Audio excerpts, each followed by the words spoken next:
Professor S.Y. Shah has already joined, and others are joining, our research scholars, some of them our faculty members, college faculty members who are enrolled in our board in the department. So they have joined. Dr. Praveen, I see Dr. Praveen from NEU. Yeah. Is also. Welcome, sir. We welcome all. It is our platform, and we will discuss here today under the chairmanship of Professor N.K. Ambast today on a very important aspect. Yeah. So, Nitish, what you can do that maybe within 1 month, 1 minute, you can start so that we can save our time. Yeah, sure.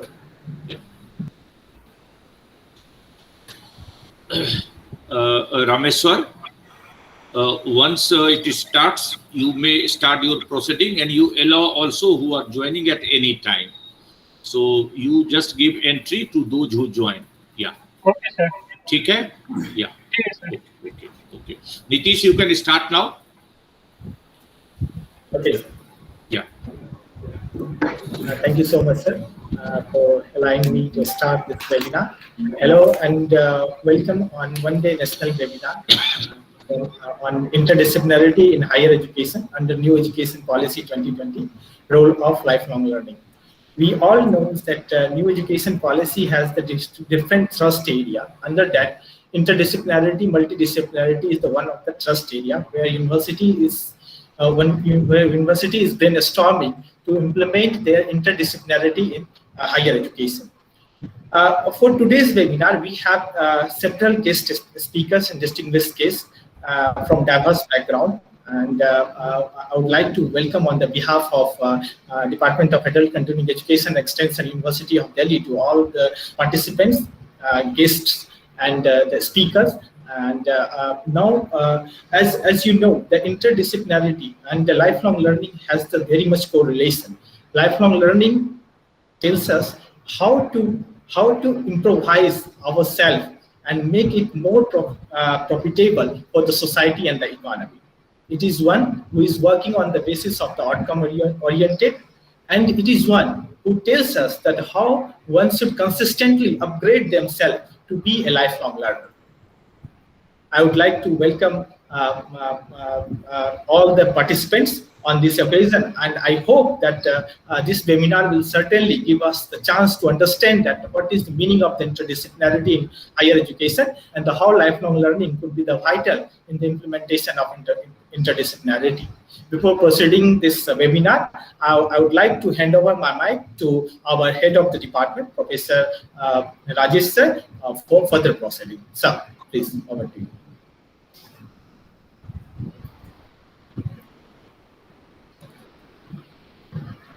Please unmute, sir. Yeah. Please unmute, sir. Please unmute. Yeah. Hello. Yeah, it is. Hello. Yeah. Thank you, Nitish. Thank you, Nitish.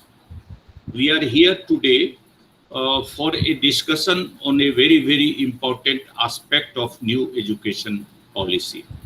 And we have a galaxy of speakers who will be speaking today on this occasion under the chairmanship of very veteran honorable Professor N.K. Ambast. Professor N.K. Ambast, as you know, needs no introduction.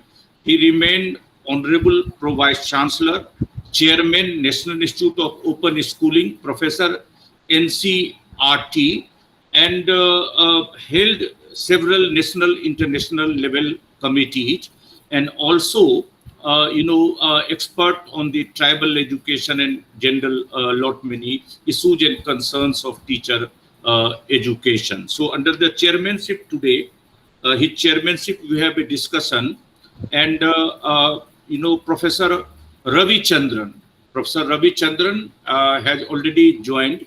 He is a professor. He remained dean of Jamia Hamdard University. He happened to be expert of management research methodology, and he is giving regular inputs to our students on research methodology and several issues of action research. Dr. Geeta Misra has already joined. She is Associate Professor in MIT University, and she is a regular visitor to our department on several issues, research methodology, new education policy, and on gender issue also. One young professor also today will be speaking, Dr. Gibson Burgess, who is a fellow currently in the Institute of Lifelong Learning, University of Delhi, a professor, assistant professor in Mahatma Gandhi University, in some prominent college there, and he is well acquainted to our several Institute of Lifelong Learning, Delhi School of Economics, programs of management, and we are fortunate that they will be providing their input, and we will be discussing on a very important aspect. So before handing it over for the broader policy by Professor N.K. Ambasht, on my behalf, I will have only very few sentences. I am currently heading a department which has piloted 5-year course of Delhi School of Journalism and separately running in University of Delhi.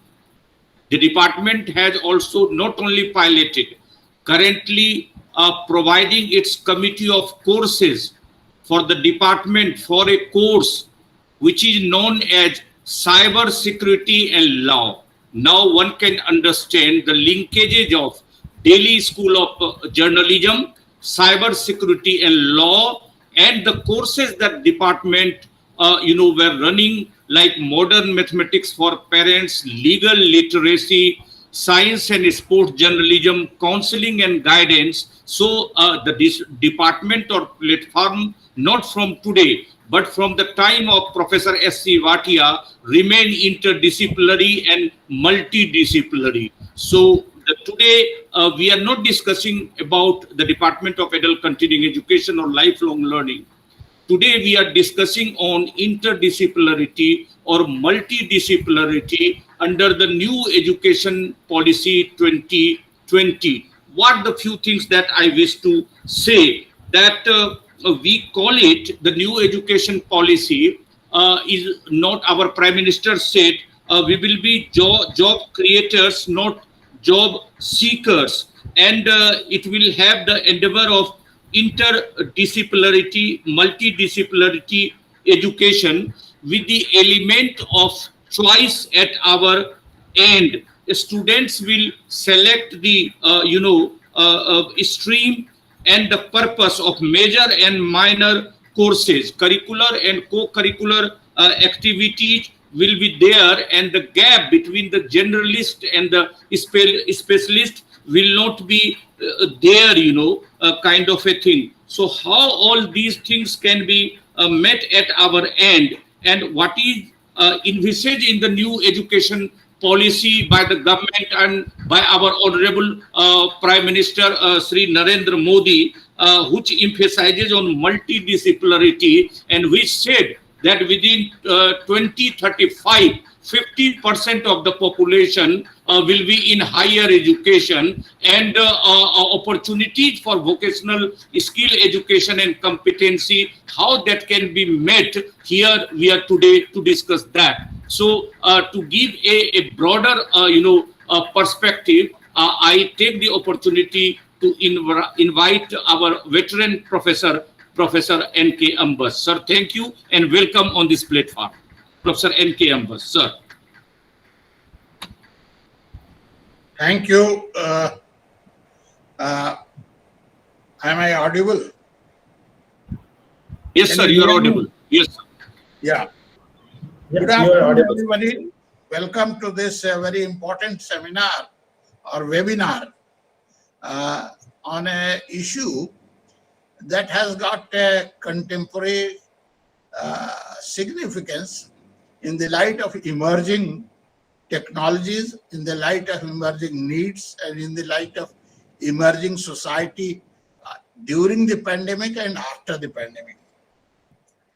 If you look at, let me come to the topic straight away. if you look at the paragraph number 21.1, the National Education Policy says the abilities to attain foundational literacy, and goes on to say lifelong learning programs. Now, what is this foundational literacy? Let me be very clear. With the emerging technologies and the kind of changes that is happening, the adult education, the basic career of adult education was literacy in the 50s, 60s, 70s, and even in 80s. Sampurna Saksharta program, etc., were all dependent on reading and writing, understanding the script or the language which was in that particular context. Now, another kind of script, another kind of communication has emerged, and that is e-language. And as you go by with the further development of artificial intelligence, the total concept of written material written and deciphering material may undergo a sea change.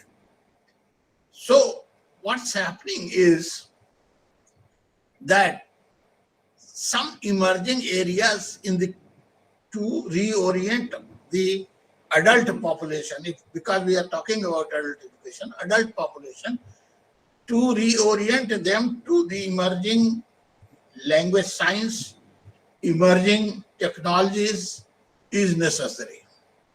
Therefore, a reorientation of the entire adult education program, changing from literacy as a carrier of information to e-learning, will become necessary. I am not saying that reading, writing will not be necessary. I am saying something additional will be necessary. If you remember that during the Green Revolution, the Kisan Saksharta Yojana, the Department of Agriculture Extension used to produce materials in Unnat Bij, Unnat Khad, etc., Khad and other things. But they were taking help of the Department of Adult Education to transform that information into the language or in the language and sentences, small sentences, etc., from Department of Adult Education. So they were working in collaboration so that the information is transferred through written material in language which is intelligible to the population. Now take this particular incident and you will find that there is a change.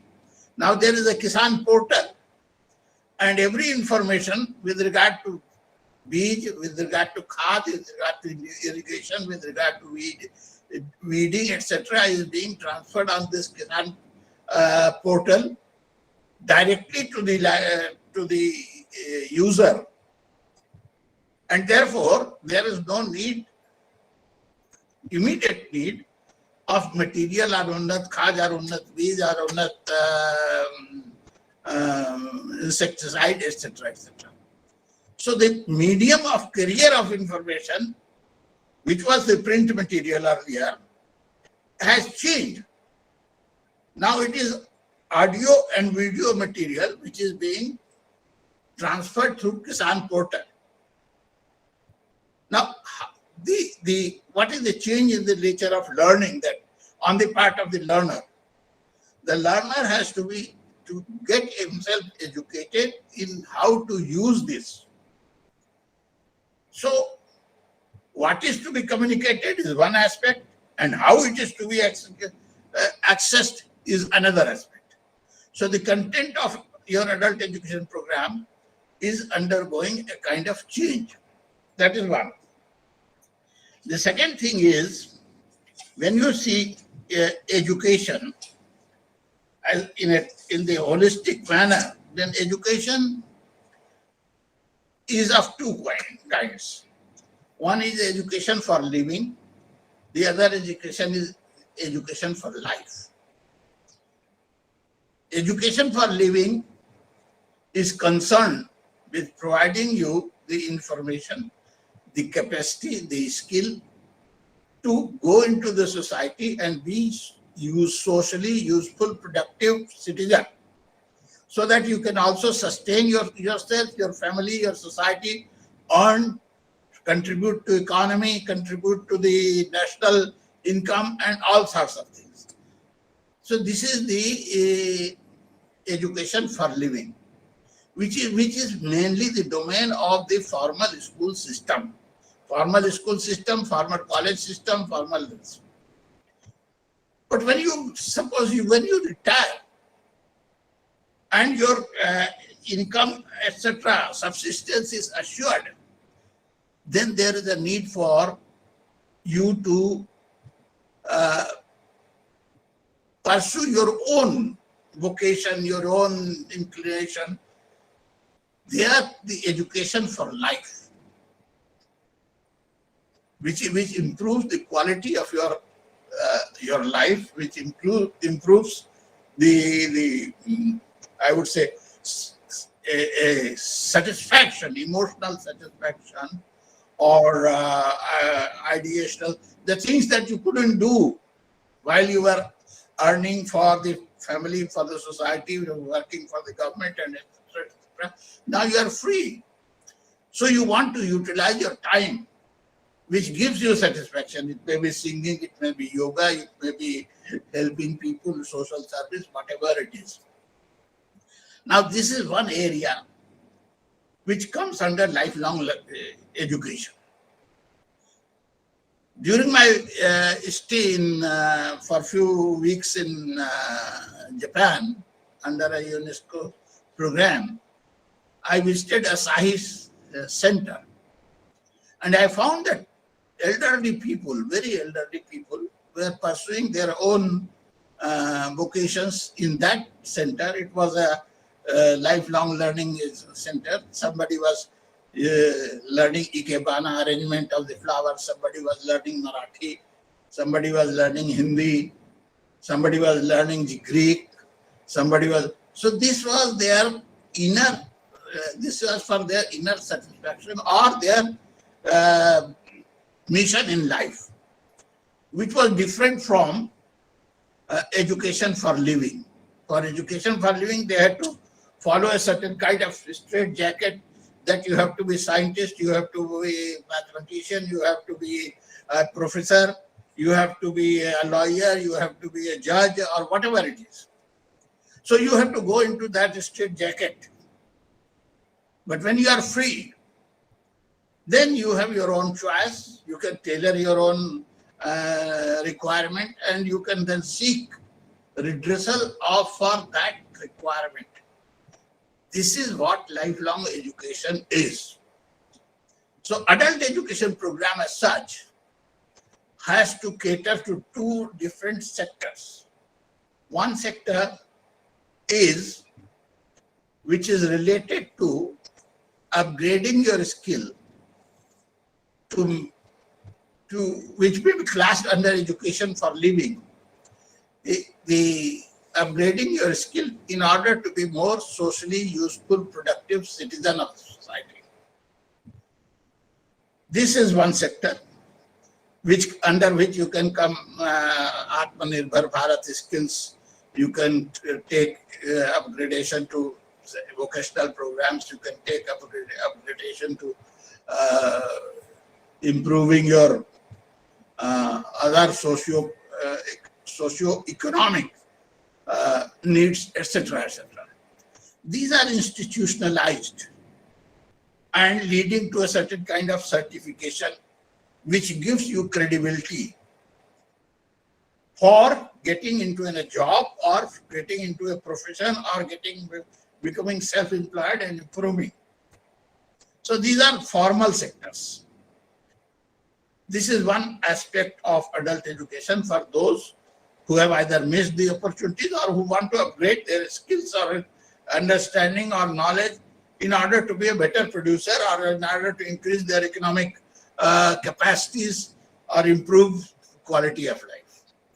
This is one sector. Atmanirbhar Bharat, Swachh Bharat. These are some of these programs that is that fit into which call for modification of your skills, and in order to fit into these things. So that is one area where we need to stress.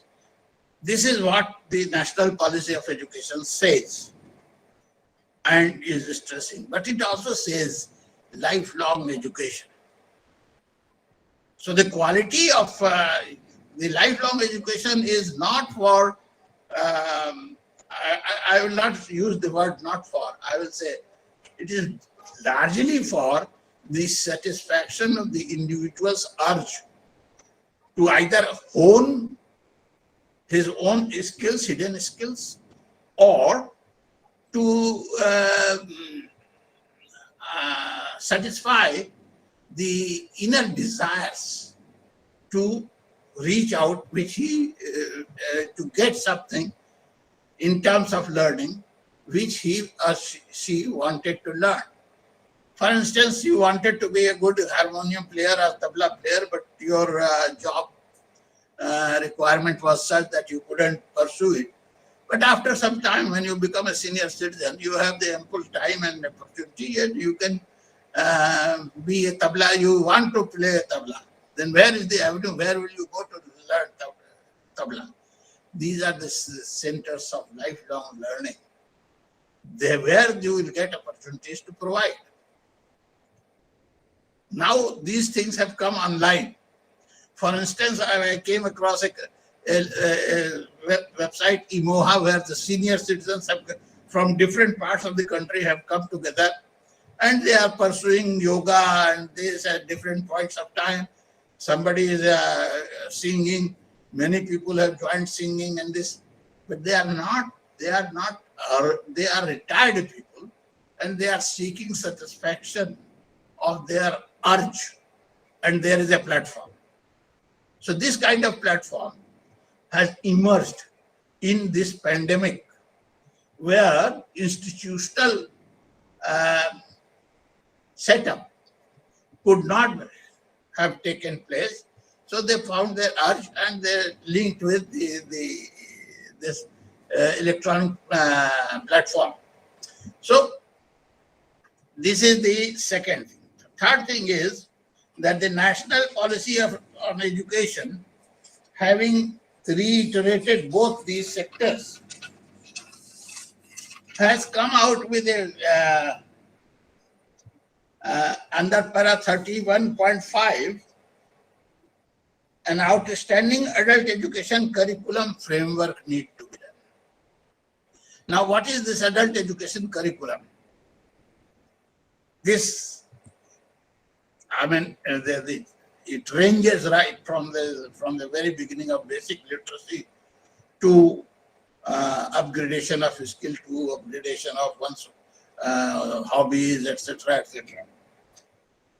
And they have been charged, the NCERT has been charged to develop this kind of program, and obviously it will have to link up with the emerging needs of the society, particularly Indian society, in terms of various programs like, let me take a very fresh example in this pandemic. Now you must be seeing lots of advertisement and this, that you have to take your vaccination, and you have to cover your mouth and with this, like this, and keep distance, keep washing. What is this? This is an impromptu program of adult education that has come to stay, and will need to be formalized. It has come up because it was the need of the time. But unfortunately, we did not get any notice for it. So what we did was that we have come up with this, and this, if this is to be institutionalized, then we have to develop some kind of program with regard to how to protect yourself from this kind of. I don't know the working group in the NCERT, what kind of thing is, shape it takes, but one has to think out of box, and this is the time when we should take cognizance of both the education as adult education for lifelong learning and adult education for application of skills. These are two sectoral areas that I am seeing. Thank you very much. Thank you, sir. Our chairperson, he has given a very good background of what the discussion will take place. Now we will initiate our, discussion.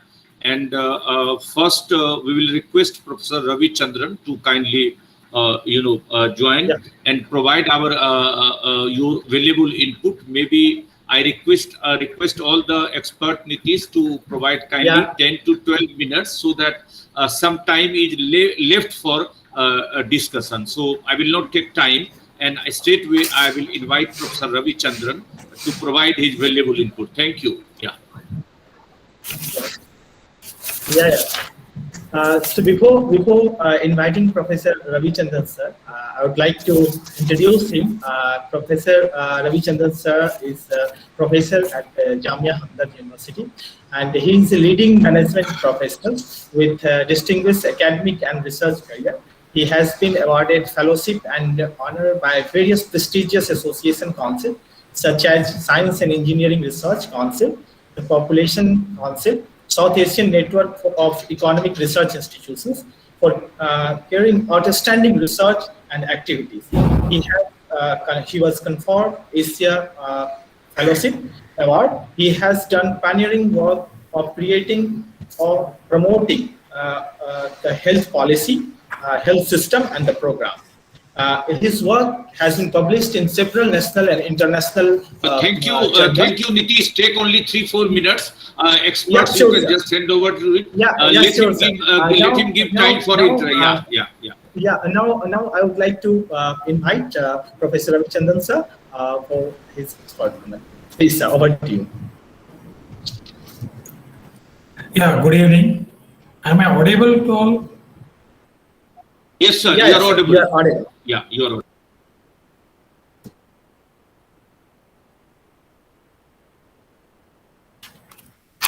Am I audible? Yes, you are audible. Yes. Yeah. Kindly continue, sir. Hello. Yeah, you are audible, sir. Kindly continue. Yeah.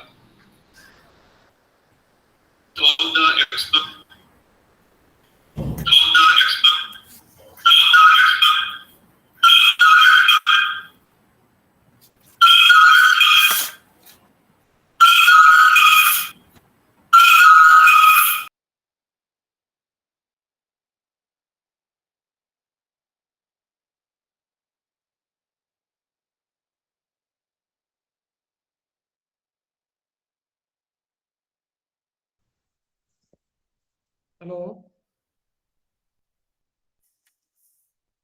You are audible. Sir. Is there any link problem? I think there is problem, sir. We should move forward. If In the meantime, you can ask. What you can do, Nitish. You can invite Dr. Gita. I would like to invite Professor Geeta Mishra. Dr. Geeta Mishra is associated with Amity University. She is associate professor in Amity University, Noida. Her experience is in HRM, Human Resource Management. She has published several researches in national and international journals, ABDC category, and she is member of the board of governing body and the board of the studies, course review committee, departmental research committee, and she has done the several research in the field of transgender, in the field of the human resource management, and other issues. She has been also visiting faculty in Australia University. Now, before handovering the mic, I would like to welcome Geeta Mishra ma'am on the podium. Please, over to you. Nitish. Yeah. Thank you, Nitish. So good evening, everyone. Dr. N.K. Ambush sir, Professor Rajesh sir, Professor Ravi Chandran N sir, Professor S.Y. Shah sir, Dr. Varghese.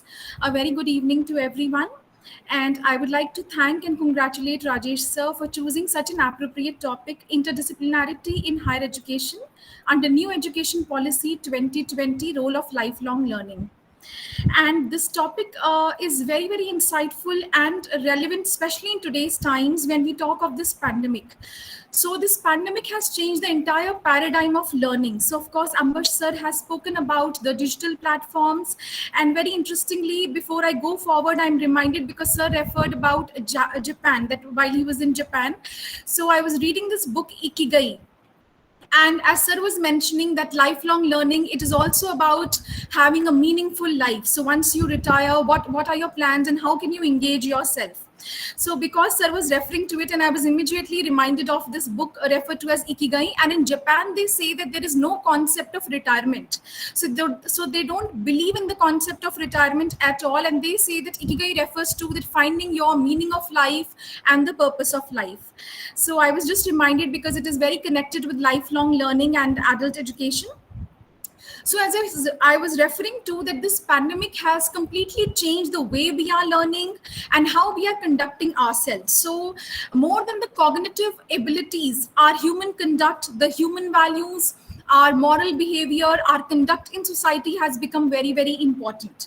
So this pandemic has created a major disjuncture in our existence and confronted us with an experience that conflicts with our previous understanding of the world.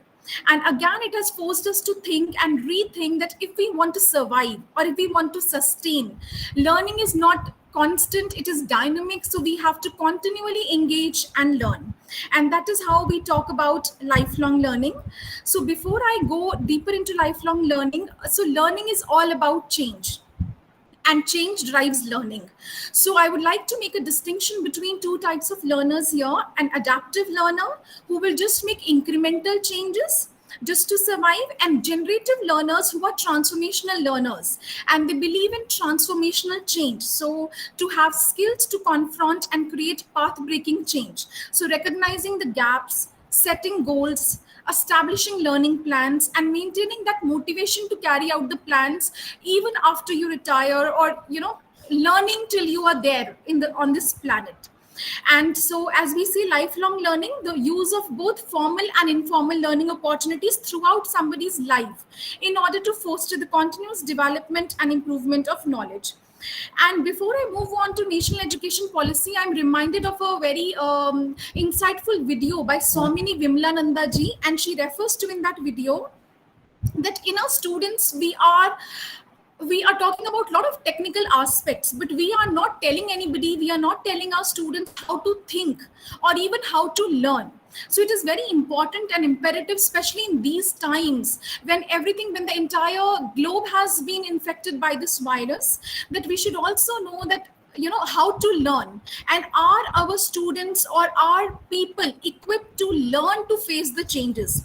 So because I'm a faculty and I see that some of my students during this time, they came forward that ma'am, we are suffering from depression and there's a lot of anxiety happening. So it is not just about training them about technical skills or making them commerce graduates or management graduates or science graduates, but it is very, very important to prepare them that how to face the change also. And that is why the importance of what Ambush sir was also referring to, yoga, referring to recreational activities, referring to doing something which which you can do something for the community also. So during these times, many of my students have been associated with NGOs and they've been doing in their own capacity a lot of activities for the general public at large. So maybe somebody is associated with an orphanage, somebody is associated with Blind Students Association, So in their own ways, they are trying to make a positive impact on others also, because lifelong learning is not just about career development, and that is what our National Education Policy 2020 also refers to. That it's not just restricted to employment, but it is beyond employment through minor shifts and through major transitions. So it is how do we learn from our generational differences and the value that people from different generations can contribute to each other. So the basic premise of lifelong learning is that it is not feasible to equip the learners at the school or colleges or universities with all the knowledge and skills they need to prosper throughout their lifetimes, but also to continually engage them in activities which are required for their own development and as well as the development of others who are around them. And the time when this national education policy came out is also very, very pivotal. And this national education policy 2020 is also highlighting and enumerating that it's not just the cognitive abilities that we need to develop, but time and again it is making a reference to the holistic development of people or to the holistic development of students. So it says that, more than, so 9.1.3, the paragraph in national education policy says that the purpose of quality higher education is therefore more than the creation of greater opportunities for individual employment.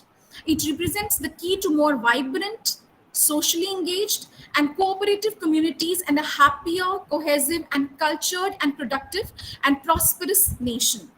So one of the challenges which is highlighted in our national education policy also and otherwise also that we have been seeing being associated with higher education is that there is a lot of rigidity when it comes to separation of disciplines. So with very early specialization, so from 9th standard, a student is supposed to choose whether they want to go forward in commerce or in science or in arts. So the area of study becomes very, very narrow. And because the topic of today's webinar is also interdisciplinarity in higher education, how do we address that through lifelong learning? So the paragraph of 11.1 in National Education Policy again draws back from our history that we, the nation, we belong to a history of holistic and multidisciplinary learning from universities such as Takshila, Nalanda to the extensive literatures of India combining subjects across the fields. So our history also makes a note of 64 kalas or 64 arts. So where we not just talked of technical subjects, but we also refer to singing, painting, scientific fields such as chemistry, mathematics, vocational fields such as carpentry, clothes making, and professional fields such as medicine, engineering, and also soft skills such as communication, debate, discussion. So this national education policy says that, there is a need now in the 21st century also to bring back those liberal arts into our education system, into our mainstream education. And vocational studies has been looked down upon, so there is a need to integrate it with the mainstream education. And a lot of emphasis has been placed on developing the intellectual, aesthetic, emotional, and moral abilities of students in an integrated manner. And here I would also like to mention about Amity University, that we at Amity, we have been taking care of this multidisciplinarity. So in the first year when a student joins at the UG level, environmental studies is a compulsory paper. So irrespective of whether he wants to become an engineer or he wants to become a management practitioner or whether he wants to graduate in science, environmental studies. So developing that ecological responsibility that, we are not polluting our system or we are not environmentally endangering the society. So environmental studies, they have to study in both semester 1 and in semester 2. Also, we have this course which a student has to opt, which is referred to as Human Values Community Outreach. So in one of the semesters, every student will have to study this paper. So they have to engage themselves in any of the NGO or any area which interests them. So it could be sanitation, it could be reaching out to the rural areas of the villages, it could be reaching out to the older population, it could be reaching out to, for the menstrual hygiene of women. So it could be any area which interests them. And in that field, they have to connect and do some project with the NGO or with the industry.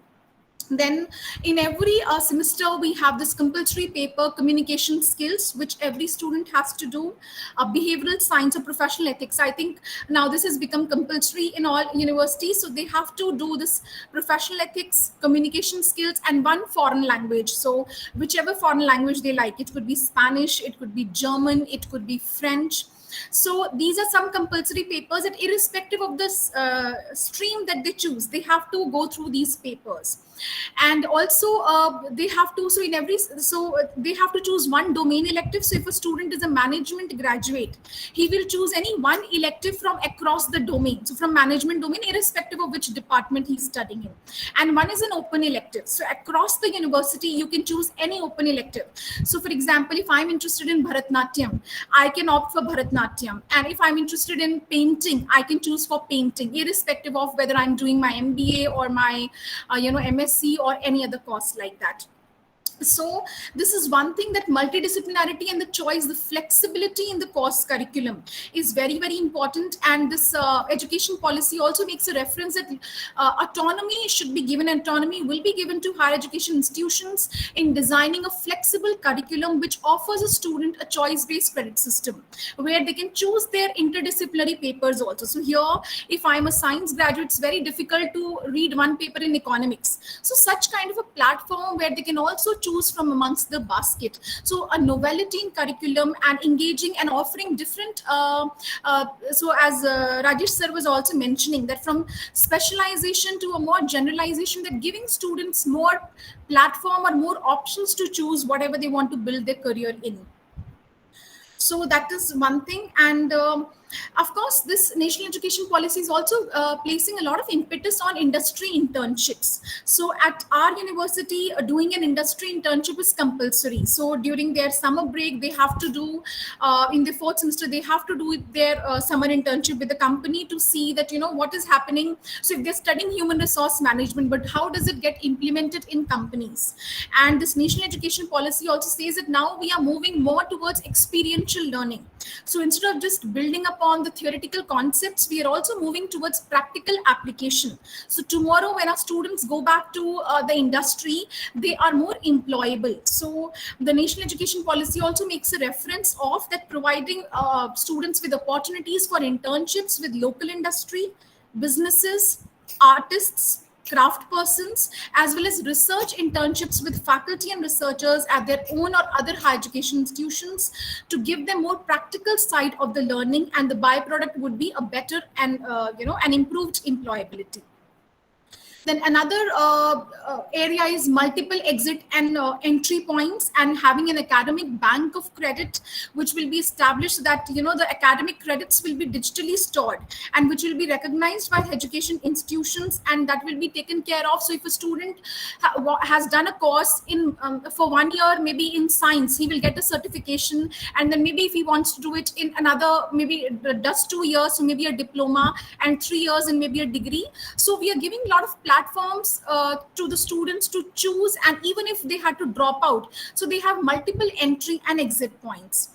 So without taking much time, just 1 or 2 points also I would want to refer to. So as Rajesh sir was also referring to that, not just develop in students or in larger community, not just to be making them job seekers, but how they can build up their own, and create employment for others also.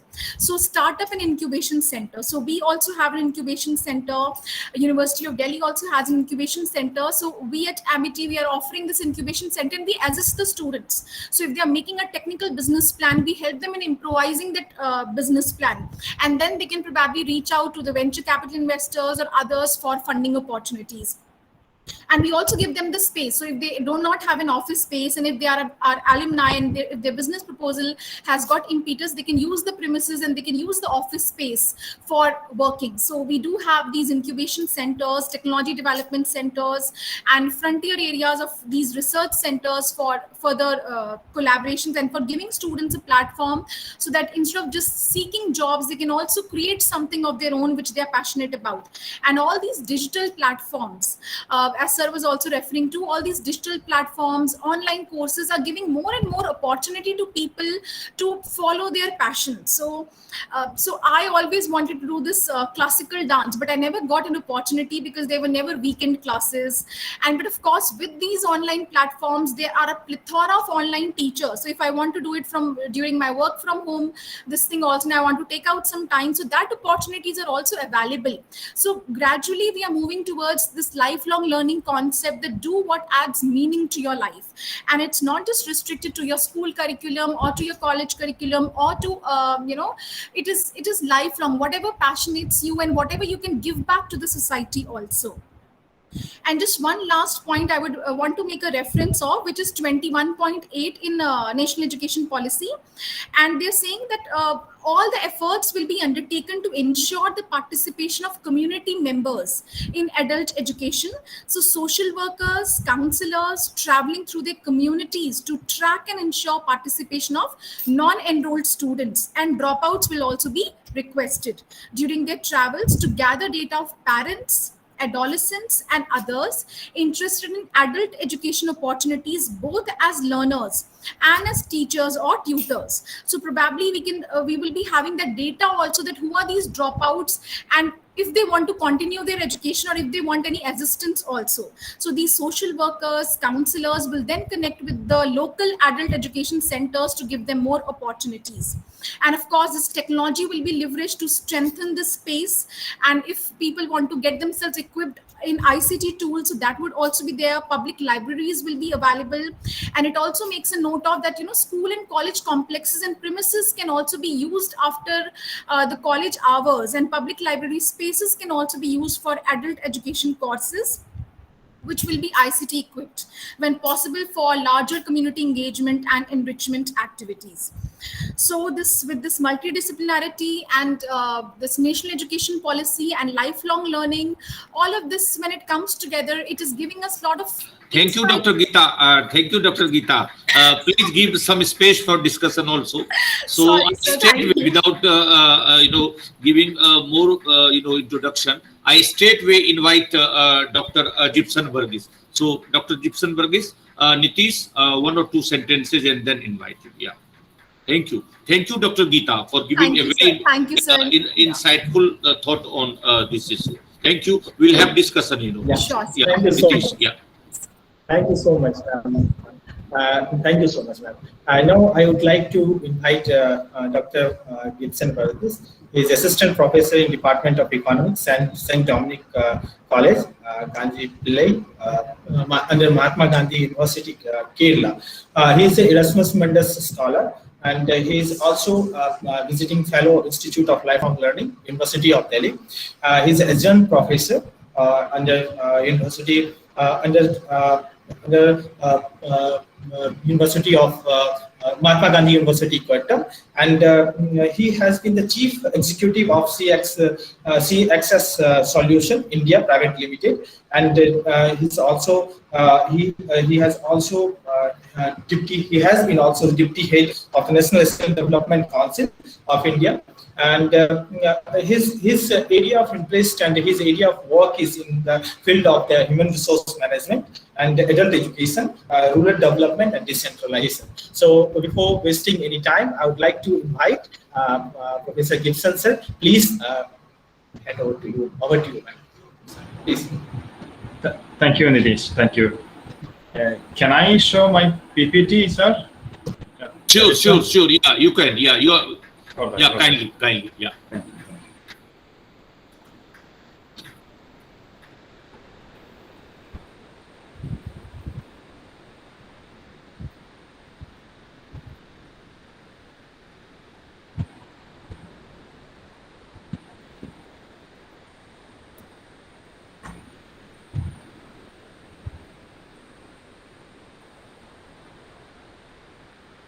Nitish, can you see this? Yeah. Okay. Yes, sir. It is visual. Okay. Thank you very much. Before I go to my discussion, I would like to thank Professor Rajesh for giving me this wonderful opportunity, and respected honorable professors, faculty members, and the participants. thank you all for joining for this wonderful webinar. Before me, professors have talked about the need of lifelong learning program and the current programs that are going on here in India. I just want to bring a little bit wider perspective on lifelong learning, that is policy and management based on a new education policy 2020. Because so far we have discussed about so many programs on lifelong learning, but in my point of view, there is a little bit practice on policy and management, especially from the government side. There is no policy formulations, particularly on lifelong learning programs. But there are so many programs, policies, and management decisions on adult education. We are all practicing that in our universities, schools, everywhere, even from the very beginning as through our different educational programs that we have so far experienced. So now I just want to bring into attention about an importance of lifelong learning policy and management. So far we know that there is a clear-cut distinction between what we mean by education from a formal setup to lifelong learning. I think with my short span of experience, I just would like to focus more on lifelong learning, why learning has given to lifelong learning. I was fortunate to have my 13 years of work and life in Europe, and I have seen so many programs under the European Commission in the umbrella of lifelong learning. I just want to talk on the basis of that only. But in India, we have come across with all the educational program till adult education. In my point of view, we have not given more importance to the lifelong learning as such, because we are a country with a lot of population, diversity, languages, everything. That might be the reason that we have not given much importance to the lifelong learning perspective for learning aspect, educational aspect, and also work. Because in Europe, what they are practicing from the policy is that they are implementing their lifelong learning perspectives in workplaces. So that is what I just want to talk more about. And in learning, we have to, it is open and optional, because individuals can learn whatever they want. And it is optional. That is what is happening in lifelong learning programs. But right now, it becomes very important because we are being part of a global citizen, and we need a knowledge from a wider perspective. We have to be a global citizen, not with age, not with caste, not with any kind of separation. We have to be global at any time. We are already. So there comes the need of lifelong learning perspectives to our lifestyles. Just want to bring into a present scenario and the generation gap and the learning scenario to you people. Just mentioning what we have already discussed, like cloud computing, infrastructure that makes education and training very accessible to everyone. Now we are learning whatever we want. We are learning courses, online courses. We are attending several programs throughout the world. We are learning programs or master's degree programs from Oxford universities, or even from any university from India, like that. We have also YouTube and online training materials that help us more quickly to understand how all these frameworks work. So we have infrastructure and facilities. And I think of a motivated high school student who could solve the same problems that we are learning right now with a weekend span. It is now have become, with all these facilities, a student, I just called high school student, but all students are also now able to make whatever things that they want in a weekend time. Whereas we people, a little bit elderly people or aged people, after graduation, we took a lot of years to understand and build up our formation. They can do it within span of time, within 1 week. What it shows? It shows the democratization of education and learning. Learning has become wider. Anyone from any point of time, anywhere can learn whatever they want. These indications show that how far the knowledge and skills have already become democratized. I just want to pinpoint there that we have to democratize learning and make it wider for every people at any time. We have to provide access, we have to provide infrastructure. These growth trajectories indicate the fact that they are going to become further democratized over the next handful of years. Within a short span of time, maybe it's because of corona or pandemic situation that we have learned a lot, but I am damn sure within a short span of time, our society will be changed. Now we call the society 5.0. Earlier it was called for society 4.0, industry 4.0. Now it is becoming society 5.0. So time are going so fastly that we have to be equipped. So lifelong learning, it's a must. It becomes an important thing.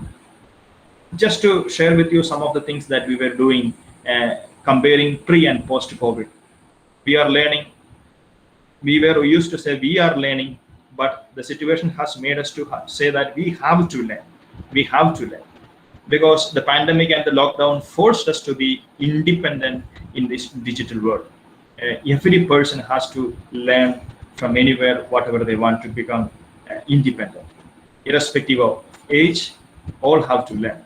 Some of the things that we were doing in a pre-COVID scenario, we were learning to learn courses, learning to live economically and financially safe person and lead a family life.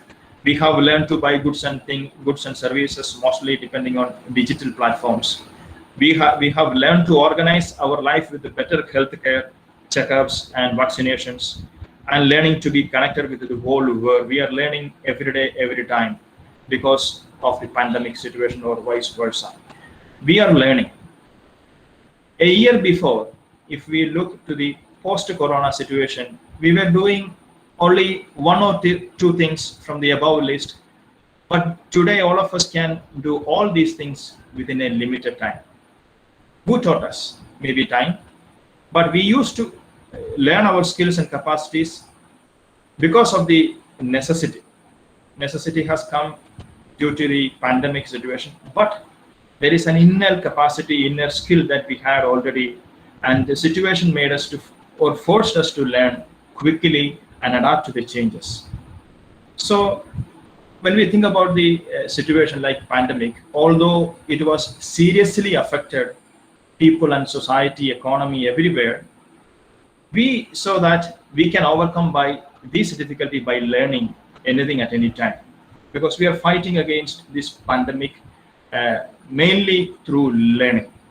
Irrespective of age, everyone in the world, especially in India, I would like to say that in the educational system, we are learning to face the challenges that we are confronted to through pandemic situations. So we have to give a little bit of power in learning, and there comes the role of lifelong learning.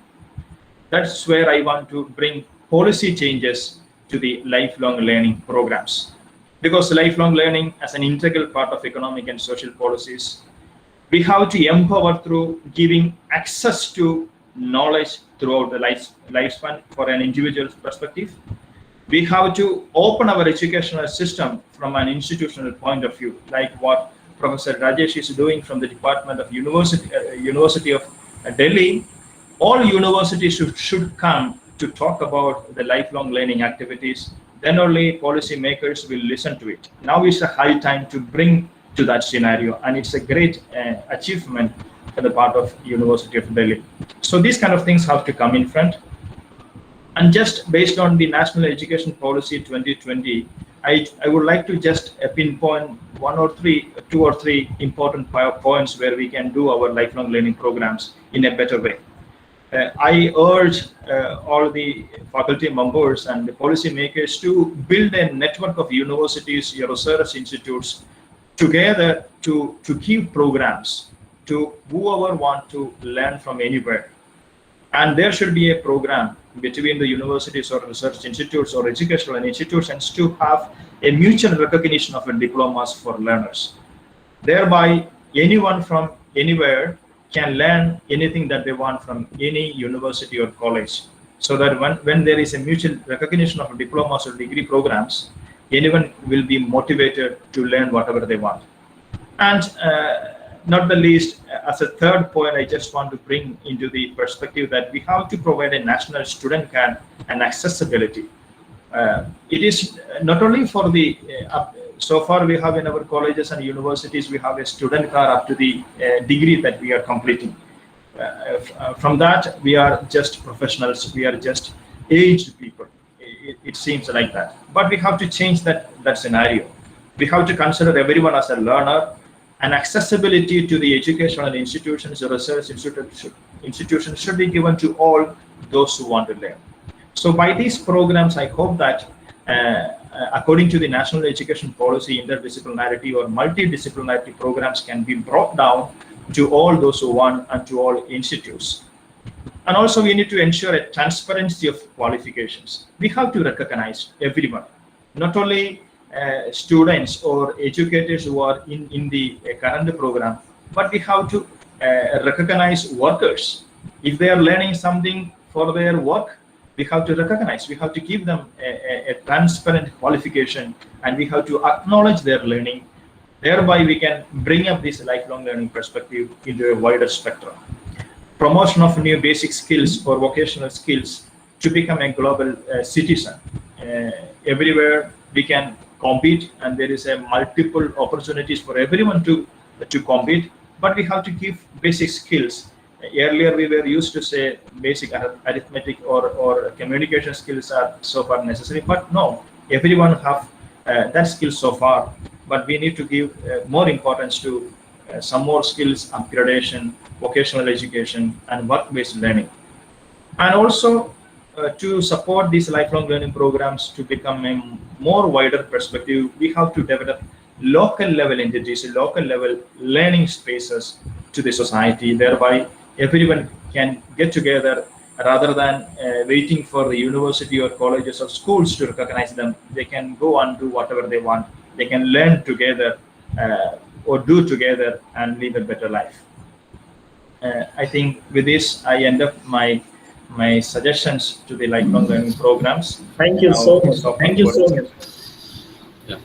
Thank you so much for your Thanks. insights. No. You can start Nitish, interaction. You can start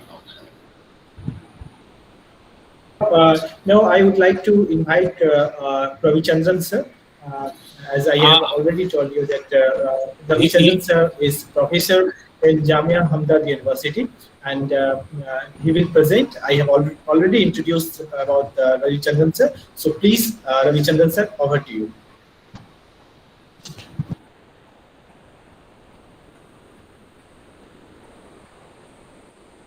Please unmute, sir. Please unmute first. Yeah. Yeah. Good evening. Good evening, sir. Please continue. Yeah. No, please continue, sir. Yeah. See, as you know, my previous co-panelist had detailed outline about what is the national education policy and how it is going to function. But after listening to them, I thought of changing my discourse to behave as a devil's advocate here. I hope it will be permissible to the chair. So I'd be talking in terms of how to teach. We talked about functionalities. I mean, the fundamental phenomena of the national education policy have been outlined, and how to deal with that have been discussed by co-panelists. But I will be discussing the challenges and the constraints that comes through the lifelong learning. As you know, life itself has no meaning than where the learning comes through. So here, the national education policy giving an opportunity for creating a meaning to that. It comes through in terms of facilitating inclusiveness, participatory, and holistic manner of implementations, while looking at larger emphasis is given on practical and experiential learning in the national education policy. But the question arises, is there any need for reaffirmation in terms of bridging the social gaps that particularly marginalized section or other weaker section of the population? We all know that for national education policy to be in, there is a need for tectonic shift in the pedagogical structure. Today we are talking about interdisciplinary and multidisciplinary. It is there already in the name of choice-based curriculum system. We have already CBSE. What happened to that? How far it has been successful? How much it succeeded? Say, for example, one of the panelists was talking about introducing the liberal arts. Say, Jamia Ahmedabad is mostly on health or medical education oriented. If one of the student or a couple of students wanted to opt liberal arts, where do they go? Or who will pay for that? Here, policy is addressing very overtly optimistic. Of course, I do agree it is a very progressive shift towards more scientific approach. At the same time, it talking about from the early cognitive development to involving social and physical, societal level, local level awareness. But we all know sun rises everywhere, but crops grows only where farmers put very hard work. Or our teachers are well equipped to do this kind of job orientations. Lifelong learning requires more of integrated technology with more of computational digital literacy, with more focus on scientific temperament. Do we talking about vocational program in this form or talking about skill orientations? Am I going to say, for example, being a political science student, if I opt a couple of papers or a couple of subjects in the various domain, is it going to give me any additional value? Okay, it may be self-satisfactory in terms of learning or understanding the particular topic. Am I going to be expert or I am going to be made as a supplementary one? If it is so what happened to the stakeholders, like the person who is willing to or aspire to specialize in the political science and became a political scientist or economist, studying few papers or getting supplemented may be satisfactory, will lead to me gaining a gainful economic gains or orientations. So that means there is a dispersed governance in the entire policy. But with this cannot happen. Like, we need to have a good amount of funding and we need to have political will to do that. I just put a story here. You might be heard about this story. There are two young guys wanted to venture out the nearby jungle area, planning to take a whole course on weekend. So they prepared their Jeep Safari and kept all the safety measures on board. And they traveled, drove through almost 6 to 7 kilometers inside of the jungle. They noticed they could not find any wild animals on the path. Then after 6-7 kilometers, they thought, okay, it's enough. So we can get down and coolly walk down to find and get a fresh air. then after learning and walk for say half a kilometer inside the jungle without jeep or without any safety measures, they found there are many wild animals surrounded them. Now, can these guys can say that yes, I have pistol in my jeep, I have all the safety measures in my jeep, but don't come nearby? Will the wild animal understand? So similarly, we're talking about the national education policy with interdisciplinary and multidisciplinary, with focusing on pedagogical structure. And who would deliver it? The current existing faculty have the skill to deliver it? No. Or how these faculty members are going to be trained? So what could be the standard of measures to work on? That's why this policy, yes, my panelists kept on saying this required little more acceleration.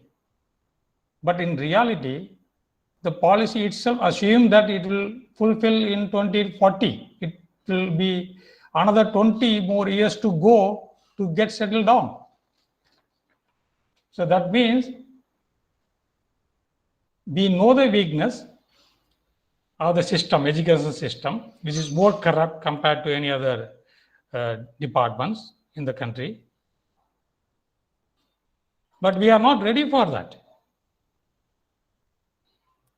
For example, for interdisciplinary approach, this policy talks about learning at the local cultures, societal norms, and understanding it and imbibing into the day-to-day activities.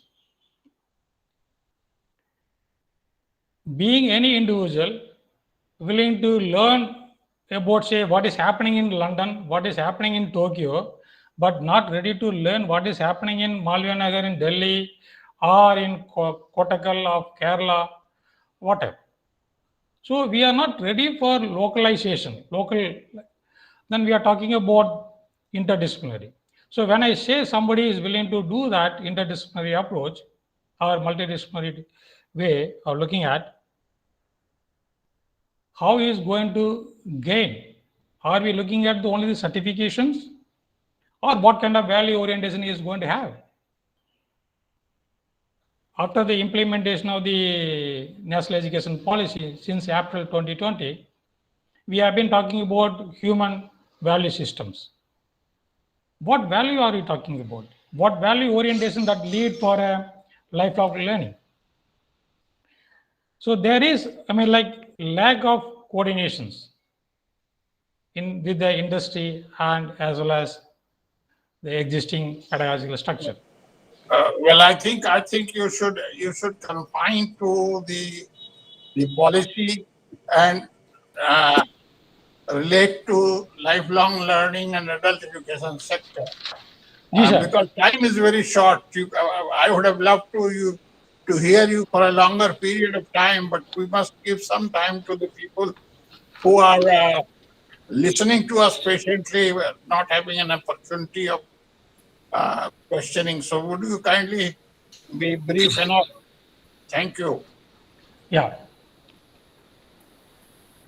So looking at that, the lifelong learning require more entrepreneurial oriented approach rather than going for a curriculum or systemic approaches.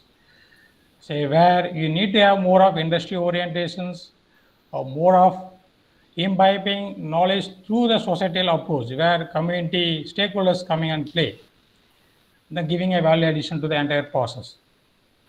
So in this process, we like to look at the mechanism that can provide to strengthening the adult education or lifelong learning.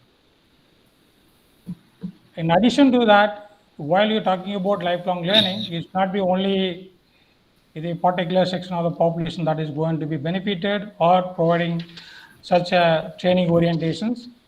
So we look at the university systems that require to be geared up and require to change the entire process mechanisms for bringing the knowledge towards lifelong learning, not just in the curriculum orientations. So at the same time, democratization of knowledge and availability of the technology give much more value orientation in the process of value addition for the youth that's going to be part of the lifelong learning. Many of times we could see that very few universities or institutions having this department or subject as a separate vertical. So they should come together and put a concrete structure. What kind of pedagogical structure, what type of entrepreneurial, what I could say is technical orientation required, that should be part of the learning. So that will help the entire learning process. So with that, so we need to look for, though system is very wildly uneven, there is a need for attending the basics of teaching, inflationary grading and required adequate infrastructure, and removing the outdated curriculum for the individual who aspire to have.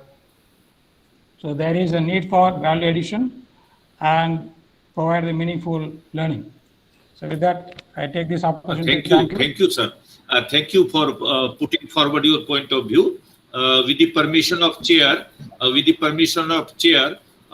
can have some quick interaction on the very important, new education policy, first in the 21st century, and where it is said that it will be learner-centric, student-centric, not teacher or curriculum-centric. So how it will be done, what will be the multidisciplinary or interdisciplinary role that we have discussed, 1.5 an hour. So if we have quick, some interaction with the permission of chair, sir.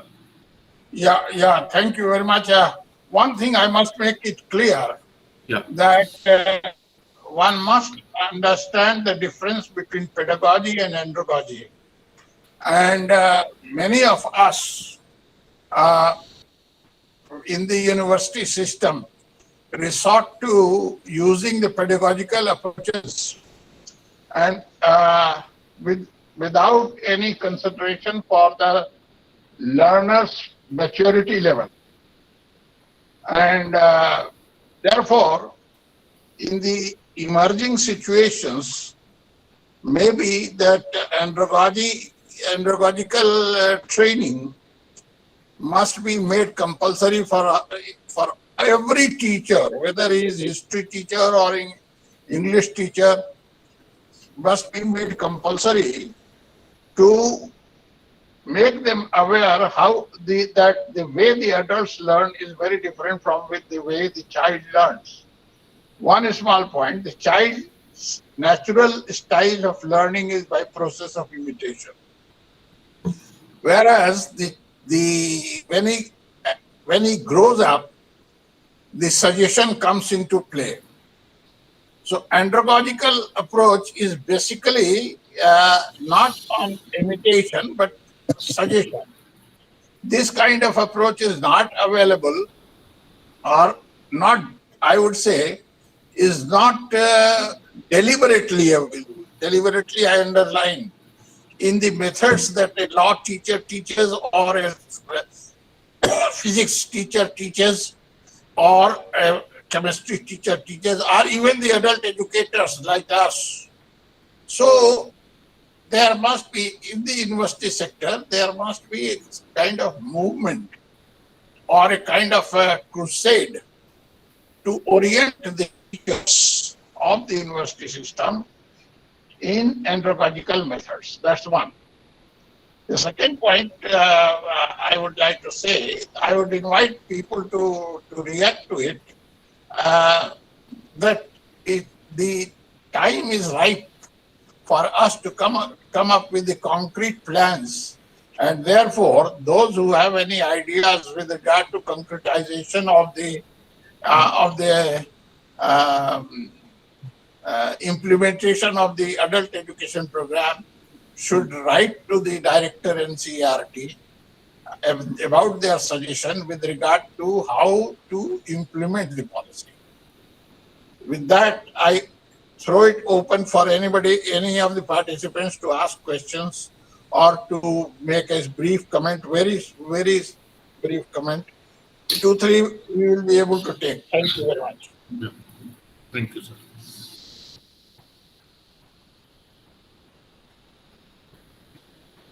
Anybody want to ask any question, please put forward and unmute yourself. Yeah.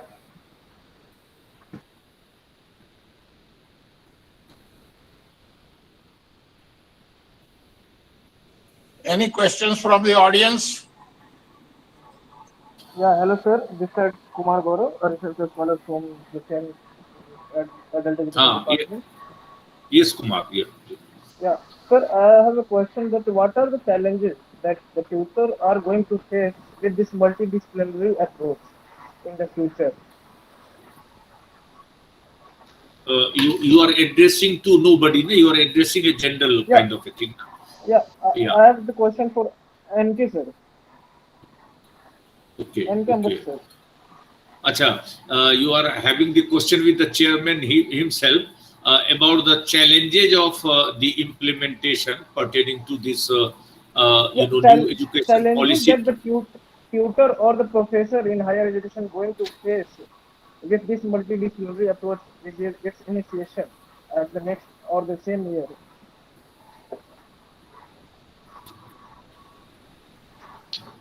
Sir, you are unmute, sir.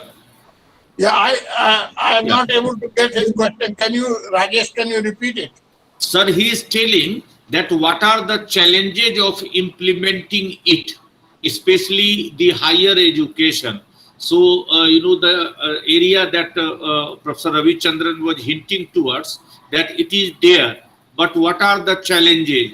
He must be asking, sir, challenges before the teacher, challenges before the curriculum, challenges before the system, how to make it infrastructure, digital kind of a thing. So such issue he is asking, sir. Very good question. And it is very relevant to you, Dr. Rajesh. Yeah, That right, sir. Can you think of some kind of subject-free, methodology-oriented program of how to make adults learn? That means that every university teacher is undergoing some kind of training in andragogy, and that training may be online, that training may be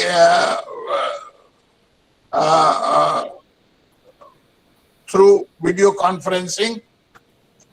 But I am sure that a physics or a mathematics teacher does not know the learning style of an adult.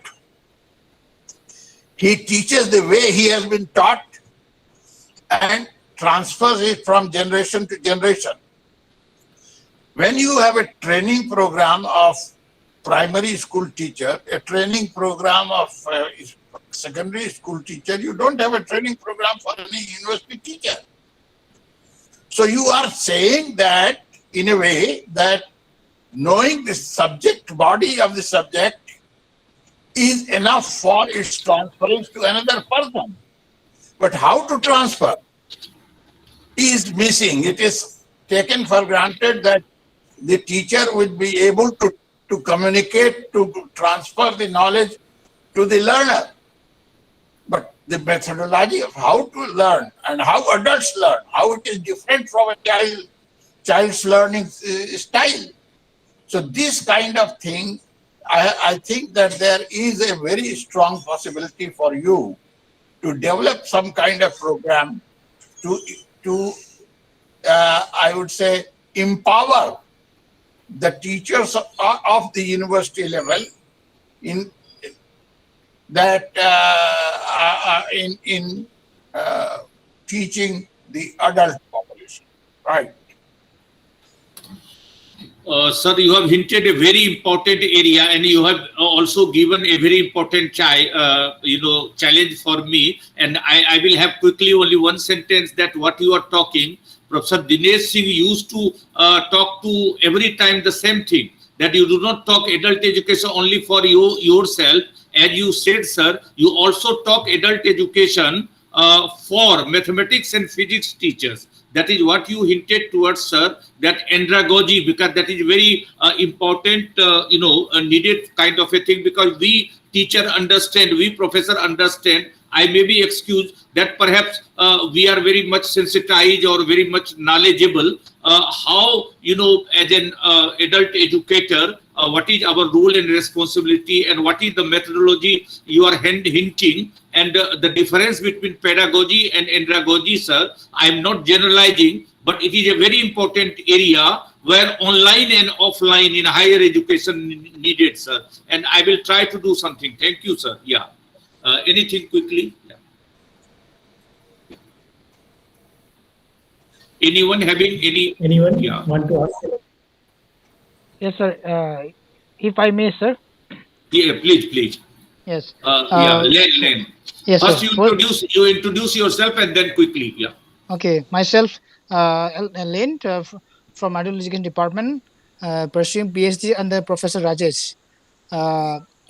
Today's session, I was very so glad about the resource person who was bringing out insightful thoughts and inspiration where foundational for lifelong learning can be laid out.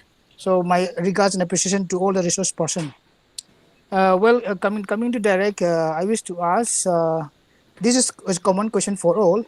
Since the adult education, since lifelong learning is, since in its topic is lifelong learning according to NEP 2020, I find myself the paper as interdisciplinary. So since the paper is interdisciplinary, since my experience from master, there is lack of, we tend to focus on, as far as the paper lifelong learning is concerned, we tend to focus more on vocationalization, vocational base or knowledge base. So my question to all the resource person is, since from my experience, this is something that really matters, is we tend to forget about the foundational areas, the theories, the concepts and the meanings of what exactly is lifelong learning. So as long as the theoretical or the foundational base is not highlighted or properly bring into the domain, all the learners are confused when it comes to what exactly lifelong learning. The terms and concept meaning should be given importance. So since the paper is interdisciplinary, what exactly are the curriculum can be come into the domain? So this is my question to all the research person. Yeah, thank you. Rajesh, would you like to answer? I thought that you will say something, sir. Well, I tell you, in the lifelong learning concept, the urge to learn is taken for granted because the learner wants to learn. It is different from school education where you want to make children learn. Understand? So when there is a motivation from inner motivation from the adults to learn, then there are certain things that make change. The authoritarian or compulsive nature of pedagogy is absent in andragogy. So the approach in andragogy is learning together. The teacher as well as the learner are equal partners in the quest for learning. And even if the teacher knows the content, he should pose as if he is discovering knowledge along with the learners. Because the adult will not take what the teacher says as an absolute truth, which is contrary to what is happening in the school. There the teacher is infallible. There the learner says that the teacher, since teacher has said this is right, you can experiment it with your child. If you have a child of 5 age, just tell her that your teacher has told you wrong and see the reaction. But when you reach college level, you can question your teachers. So the approach in one sentence that in the pedagogy, in the andragogical system, the teacher should have an approach of learning together as if he is discovering knowledge along with the learners. So this is the basic difference. And if you can, I don't know whether I have answered your question or not, or I have clarified your doubts or not. But Yes, I sir, think sir. this is the basic difference. Yes, sir. My question was, since the lifelong learning focus more on interdisciplinary, so what are the mainstream that can come into lifelong learning curriculums in higher education? So we morely focus on vocationalization or the job oriented. So my inputs was foundational areas of theories and meaning concepts should not be ignored. Yeah, that was my point of argument, sir. Thank You you. see, no, is that the Uh, that- Rajesh ji, Right, sir. Sir, yeah, sir. Sir, I think- you. yeah, I try to understand where Leon come from. Yeah. So I just give one example, like, when I go to the classroom to teach a student, like who just enrolled for a postgraduate, I teach them only theory and related applications and how to conduct. But when I do it in the same thing in the people, particularly from industry, who wanted to have a training on the particular topic, like strategic planning or strategic management or project management, which I teach in the classroom, but I teach them in the, like what the teacher does in this classroom. But when I get into this kind of training mode, is entirely different ball game. Teaching and training two different ball game. For adult, they require kind of instill training. For example, they know the theory. They understand what is happening in the society. So we cannot fool them. What they look for is they know the theory, they know the problem, and they know the solution also. So there is a thin line, the barriers comes in between. So they wanted to know what is the theoretical underpinning, the perspectives evolving them. So that's where the interdisciplinary comes. That means he knows the knowledge, he has the desire to do it, but he lacks the skill to how to do it. So that's where he comes. That is where you bring the new inputs of the interdisciplinary concept as a pedagogy. There you can give inputs to change his behavior, attitudes toward the particular goal. That is called outcome based. That's what the NAP focuses on. Yeah. Thank you, Professor Ravi Chandran. When we ask about learning lane, we talk about 4 types of, learning, as you know, UNESCO. And the first thing happens, learning to know. So knowledge remains a very, very important kind of a thing. And learning to do, learning to be, and learning to live together, all are later. But first and foremost thing is learning to know. But what I understand, Len, that our system remained, a kind of a knowledge and skill or vocational opportunity remain diverse. That means vocational a different stream, theory knowledge a different stream. Whether the new education policy provides the opportunity to merge, these, knowledge kind of a thing also, and providing them skill and vocational opportunity. A very quick question I will just say, Professor Ambasht is also here, that how many percentage of us in higher education go for teaching and research? Is it 2%? Is it 3%? Is it 4% or 5%? 85%, where do they go? And have we asked the 85 or whatever the percentage, what they wish to learn from higher education? Sometimes it is said that you are in the law faculty, and once you go to the court, you do not know that what theory you have learned here and what practice is gone there. Whether our policy allow us to merge the theory and practice, because we have to make the system not teacher-centric, learner-centric. Whether it will happen the learner-centric through this new education policy, that becomes a very, very important issue that Professor Ambasht and Professor Ravi Chandran try to explain. Yeah, thank you. Yeah, anybody else?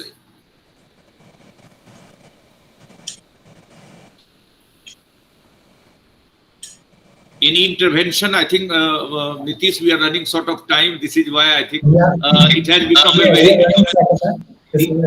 the last part has become more interesting, you see. Because we should have, Sia, you wish to ask something. Yes, Yeah, sir, good evening, sir. Sia. Yeah, good evening. Sir, I want to ask that how this new education policy is helpful in increasing the literacy rate in the rural part of India. I think, again, I will hand it over to the chairperson. Well, you see, the literacy is changing fast. The digital literacy is taking over, and the written and reading part is comparatively, I stress this word, comparatively getting a downgrade, because you are able to reach through pictures and through voice and communicate what you want to say. So the literacy is slowly and gradually being replaced by digital literacy. Now, I don't see that reading and writing will not be a part of it, but their contribution in educational process, particularly of adult education, will be not that strong that everything is through written communication. For example, let us take, you make a film on improved farming or use of seeds. Now, this can be communicated through a film on digital media, and every nuances, every small things is depicted. Now, it is available to the farmer, and then he can repeat it and repeat it and repeat it to see if he has got some doubts. So, earlier material that IARI, Department of Agriculture Extension, was producing in the form of print is being replaced by this film or by the Kisan portal. The best way to see what is going to happen is go to Kisan portal, because largely in Indian context, the farmer is relatively illiterate. I will not say totally illiterate. He is illiterate in terms of deciphering their print material.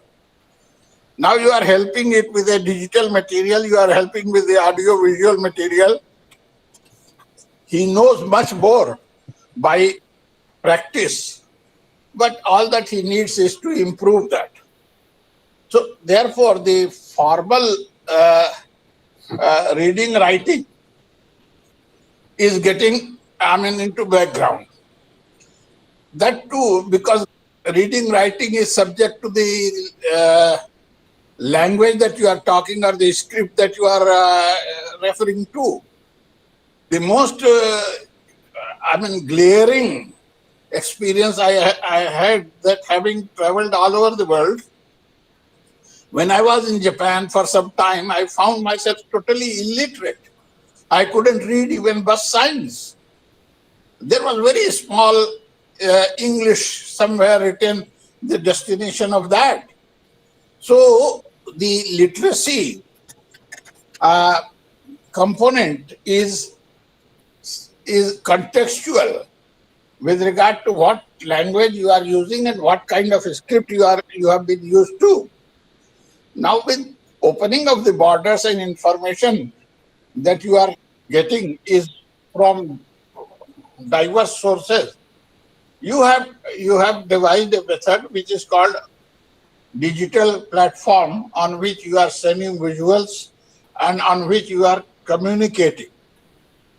Now, communicating, there the background, the language may be a barrier, but visuals are certainly a help. So these are the kind of emerging situations.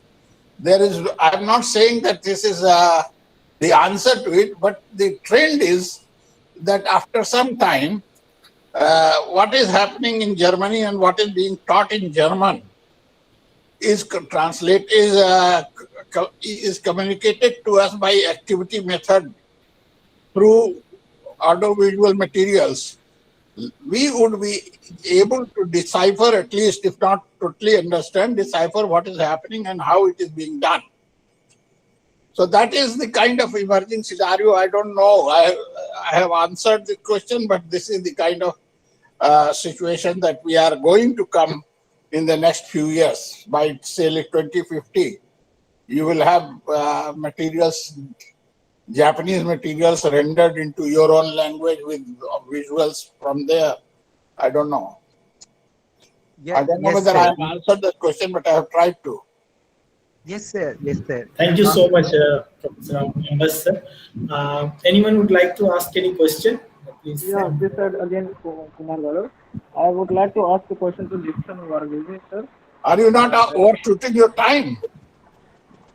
I thought it was at 5:30. Yeah, it was 5:30. Sir, now we'll just wind up. Now we'll just wind up, sir. Just wind up. Yeah, please. Last question you can ask, I hope. Yeah, my question is to Dixon Varghese, sir, that are we trying to move from a specialized course to a generalized course with this multidisciplinary approach?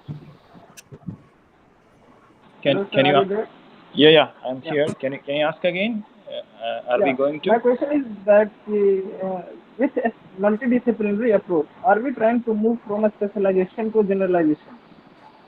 No. There is nothing with regard to that. But when we come to the policy making, of course, national policy on education 2020, it brings us a scenario where we can learn anything that we want. For example, as Ambassador saying, language has not become a barrier right now. If we would like to go to Japan or any country in the world, we have the digital platform to lead us. We can learn whatever we want. So that is not the interdisciplinarity in lifelong learning.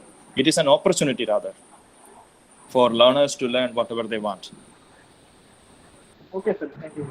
Yeah, Thank you so much. Thank you, sir. Thank you for Nitish, you can just excuse, I think. Yeah, You can just provide vote thank you of so thanks, I much. hope.